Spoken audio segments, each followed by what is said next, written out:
নমস্কার বন্ধুরা, বঙ্গজয়তে তোমাদের স্বাগত জানাই। আজ কিন্তু তোমাদের সাথে কথা হবে ইস্ট বেঙ্গলকে নিয়ে।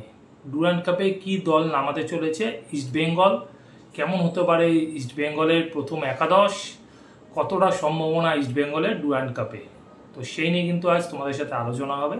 তো সেই আলোচনা কিন্তু তোমরা শুনবে। তার আগে বলবো যে রোজ যেটা বলি যে আমার চ্যানেল বঙ্গজয়কে তোমরা লাইক, শেয়ার, কমেন্টের সাথে সাবস্ক্রাইব করে দাও, আর সাবস্ক্রাইব করার সাথে সাথে বেল বাটনটা অন করে দাও যাতে ফুটবলের সব নোটিফিকেশন তোমরা রোজকার মতন পেতে থাকো। তো চলো আসল টপিক আসে যাক। আগামী 23শে জুলাই ইস্ট বেঙ্গল ডুরান্ড কাপের ম্যাচ খেলতে নামছে ব্যাঙ্গালোরে সাউথ ইউনাইটেড এফসির সাথে। একেবারে ওপেনিং ম্যাচ দিয়ে দিয়েছে ইস্ট বেঙ্গলকে। তো ইস্ট বেঙ্গলের কাছে কিন্তু এই মুহূর্তে প্র্যাকটিস করার সময়টা খুব কম, একেবারে খুব কম সময়ের মধ্যে ইস্ট বেঙ্গলকে মাঠে নামতে হবে। প্রি সিজন যে প্র্যাকটিসটা হয় সেটা কিন্তু একেবারেই না হয়েই বলা যায় মাঠে নামবে ইস্ট বেঙ্গল দল কয়েকদিনের অনুশীলনে। তো এই মুহূর্তে যেসব ভারতীয় ফুটবলারের সাথে ইস্ট বেঙ্গল চুক্তিবদ্ধ হয়েছে তাদেরকে অলরেডি জানো যে কলকাতায় রিপোর্ট করতে বলা হয়েছে। আর বিদেশিদের মধ্যে সাউল ক্রেসপো এবং দিয়ামন্তিকসকে চলে আসতে বলা হয়েছে। এছাড়া কিন্তু আগামী 18ই জুলাই মোহাম্মদ রশিদের কিন্তু কলকাতায় আসার একটা সম্ভাবনা দেখা দিয়েছে। তো এই মুহূর্তে ইস্ট বেঙ্গল দল কয়েকদিনের অনুশীলনে কিন্তু খেলতে নামবে ডুরান্ড কাপের ম্যাচ সাউথ ইউনাইটেড এফসির সাথে। তো সেই ম্যাচে ইস্ট বেঙ্গল দল কেমন হতে পারে, প্রথম ম্যাচে কি ফরমেশন হতে পারে, সেটা যদি তোমাদের সাথে একটু আলোচনা করি তাহলে বলতে পারি যে প্রি সিজন যে ম্যাচগুলো ইস্ট বেঙ্গল খেলতো, প্রি সিজন যখন ক্যাম্প হতো সেই ক্যাম্পের আগেই কিন্তু প্রি সিজন ম্যাচ খেলতে পারতো ইস্ট বেঙ্গল যদি ক্যাম্পটা আগে শুরু করতো ইস্ট বেঙ্গল। কটা দিন যদি আগে শুরু হতো তাহলে ফ্রিতেই বলা যায় একবারে প্রি সিজন ম্যাচ এই ডুরান্ড কাপের গ্রুপ স্টেজ 3টে ম্যাচ কিন্তু ইস্ট বেঙ্গল খেলে নিতে পারতো। তো ইস্ট বেঙ্গলের যেহেতু অনুশীলন দেরিতে শুরু হচ্ছে সেই কারণে বলা যায় না এটা প্রি সিজন ম্যাচ, কেননা ফুল টিমকে হয়তো ইস্ট বেঙ্গল পাবে না ওই সময়। অন্তত প্রথম ম্যাচের নিরিখে ইস্ট বেঙ্গল যে টিম মাঠে নামতে পারে আর যেই ফরমেশনে খেলতে পারে সেটা তোমাদেরকে একবার বলি। তো প্রথম ম্যাচে ইস্ট বেঙ্গল সম্ভবত 4-2-3-1 ছকে নামতে পারে। তো 4-2-3-1 ছকে খেললে যদি ইস্ট বেঙ্গল, সেক্ষেত্রে অস্কার ব্রুজো প্রথম একাদশ কি সাজাতে পারে সেটা তোমরা একবার স্ক্রিনে দেখো। স্ক্রিনে আমি দিয়ে দিলাম। তো গোলে গিলের খেলার সম্ভাবনা কিন্তু সব থেকে বেশি, নো ডাউট গিল খেলবে। তবুও বলতে পারি গত মরশুমে দেবজিৎ যেহেতু ম্যাচ টাইম পায়নি, তো ডুরান্ডে কিন্তু একটা তার খেলার সম্ভাবনা থাকছে অন্তত গ্রুপ লিগের ম্যাচগুলোতে। এবং গিল যদি না খেলে সেক্ষেত্রে কিন্তু দেবজিৎ স্টার্ট করতে পারে সাউথ ইউনাইটেডের সাথে। ডিফেন্স লাইন কী হতে পারে, মার্তান্ড রায়না এসছে, মার্তান্ড রায়নার একটা সম্ভাবনা থাকছে এবং তার সাথে অবশ্যই চুন্নুঙ্গা, এই দুই ফুটবলারের মধ্যে একজন খেলবে সেন্টার ব্যাক পজিশনে।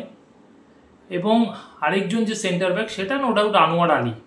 তো চুন্নুঙ্গা আর মার্তান্ড রায়নার মধ্যে একজন সেন্টার ব্যাকে আনোয়ার আলী, এই দুই centre back. Right back automatic choice Rakib, কেন রাকিব ছাড়া এই মুহূর্তে কিন্তু কোনো রাইট ব্যাক ইস্ট বেঙ্গলের হাতে নেই। আর তার সাথে লেফট ব্যাক লাকড়া, প্রভাত লাকড়া লেফট ব্যাক। এবার তোমাদের যদি বলি 4-2-3-1 একটু ডিফেন্সিভ ছক, দুটো ডিফেন্সিভ মিডফিল্ডার রেখে যদি ইস্ট বেঙ্গল খেলতে চায় সেক্ষেত্রে কিন্তু বলা যায় যে সাউল ক্রেসপোকে সেন্ট্রাল মিডফিল্ডার হিসাবে খেলিয়ে ডিফেন্সিভ মিডফিল্ডার হিসাবে হয় সৌভিক চক্রবর্তী নয় জিকসন সিং। অটোমেটিক চয়েস ছিল গতবারে সৌভিক চক্রবর্তী, তার পারফরমেন্স যথেষ্ট ভালো ছিল, তার খেলার সম্ভাবনা অনেক বেশি। আর যদি সৌভিক একান্তই না খেলে সেক্ষেত্রে কিন্তু জিকসন সিং হতে পারে প্রথম একাদশের চয়েস ডিফেন্সিভ মিডফিল্ডার হিসাবে। এবং দুটো উইং, এবং যখন নাকি 3টে অ্যাটাকার থাকছে তার মধ্যে দুটো উইং, পিভি বিষ্ণু এবং এডমুন্ড লালরিন্ডিকা, এই দুটো উইং হতে পারে। এবং সেকেন্ড স্ট্রাইকার হিসাবে খেলতে পারে নরওয়ে মহেশ সিং, কেন নরওয়ে মহেশ সিং আগের তুলনায় অনেকটা স্লো হয়েছে, সেই কারণে কিন্তু জাতীয় দলেও মানালো মার্কেস কিন্তু তাকে মিডফিল্ডে ব্যবহার করছিল। তো এক্ষেত্রে কিন্তু সেকেন্ড স্ট্রাইকার হিসাবে নরওয়ে মহেশ সিং খেলতে পারে। এবং দিমিত্রি দিয়ামন্তিকস।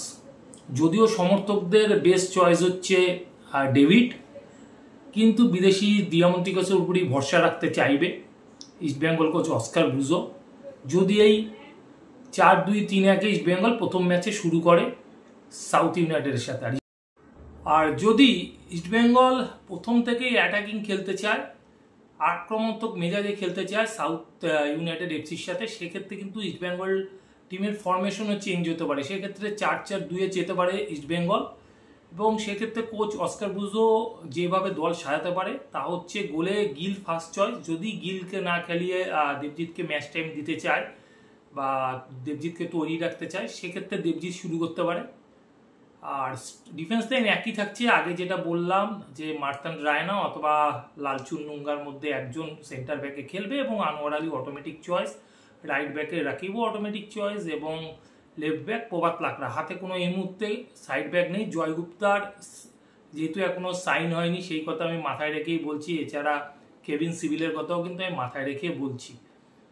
তো মিডফিল্ড লাইন যে 4 জন হতে পারে, সেক্ষেত্রে কিন্তু মহেশ সিং এবং সাউল ক্রেসপো। তবে মহেশ সিং এর সাথে কিন্তু সৌভিক চক্রবর্তী, দুজনের মধ্যে একজন আসতে পারে। হয়তো মহেশ সিং যদি অ্যাটাকে যেতে চায় তাহলে মহেশ সিংকেই রাখবেন, আর যদি একটু ডিফেন্স করে অ্যাটাকে যেতে চায় তাহলে কিন্তু সৌভিক চক্রবর্তীকে ডিএম পজিশনটাতে খেলিয়ে সেক্ষেত্রে সাউল ক্রেসপোকে দিয়ে অ্যাটাকে গিয়ে দুটো উইং, অবশ্যই বিষ্ণু এবং এডমুন্ড লালডেন্ডিকা, এবং সেক্ষেত্রে কিন্তু ফরওয়ার্ড লাইনে যে দুজন খেলতে পারে সেই দুজন হতে পারে দিয়ামন্তিকস এবং ডেভিড।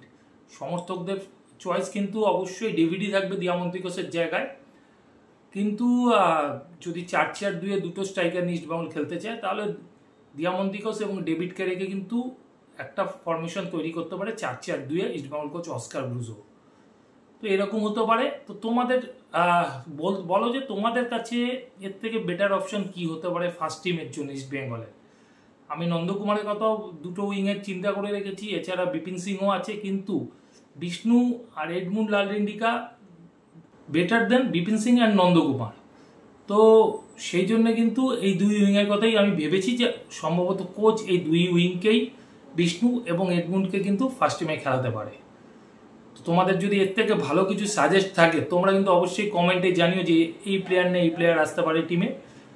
তো আমার যেটা মনে হচ্ছে ইস্টবেঙ্গল প্রথম একাদশ যদি 4-2-3-1 খেলে যেটা হতে পারে সেইটাও তোমাদের বললাম কোন কোন প্লেয়ার খেলতে পারে। আর 4-4-2-এ যদি ইস্টবেঙ্গল খেলে আর অ্যাটাকিংয়ে যেতে চায় সেটাও কিন্তু তোমাদেরকে বললাম যে এই টিমটা হতে পারে ফার্স্ট টিম। 4-4-2-এ খেললে কিন্তু ডেভিডের ফার্স্ট টিমে আসার সম্ভাবনা প্রবল, এবং মহেশ সিংয়ের কিন্তু ফার্স্ট টিমে খেলার সম্ভাবনা প্রবল। তো বন্ধুরা, এই ভিডিওটা তোমাদের জন্য নিয়ে এলাম ইস্টবেঙ্গলের প্রথম একাদশ কী হতে পারে। যদি ভিডিও ভালো লাগে তাহলে কিন্তু অবশ্যই তোমরা লাইক, শেয়ার, কমেন্টের সাথে সাবস্ক্রাইব করতে ভুলো না। আর চ্যানেলে যারা নতুন এসছো তারা অবশ্যই কিন্তু বেল বাটনটা অন করে দিও, যাতে ফুটবলের সব নোটিফিকেশান তোমরা রোজকার মতন পেতে থাকো। আর আগের ভিডিও যারা মিস করে গেছো তার জন্য কিন্তু আগের ভিডিওর লিঙ্ক ডেসক্রিপশন বক্সে দেওয়া থাকবে। তোমরা ডেসক্রিপশন বক্সে গিয়ে আগের ভিডিওর লিঙ্ক ক্লিক করে কিন্তু আগের ভিডিও দেখে নিতে পারো। এখনকার মতন গুড বাই।